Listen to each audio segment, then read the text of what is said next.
Hello everyone, this is AV Vlog Bites and welcome to my channel. Here I share my vlogs and cooking videos. I hope you all please support my channel.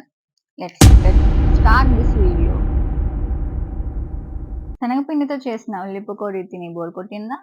అయితే రాగి పిండితో చేసిన పకోడీ తిందాం రండి.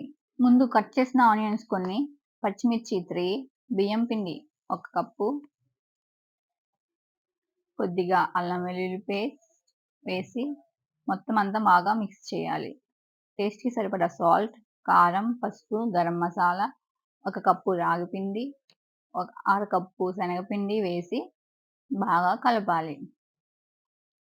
కొద్దిగా water వేసుకుంటూ mix చేసుకోవాలి. ఇలా మిక్స్ చేసుకున్న తర్వాత హాఫ్ స్పూన్ బేకింగ్ సోడా వేసుకొని కలపాలి. ఇలా మిక్స్ చేసిన మిశ్రమాన్ని ఒక 10 మినిట్స్ పక్కన పెట్టాలి. తర్వాత స్టవ్ పైన కడాయి పెట్టుకొని డీప్ ఫ్రైకి సరిపడా ఆయిల్ వేసుకోవాలి. ఆయిల్‌ని వేడి చేసేయండి.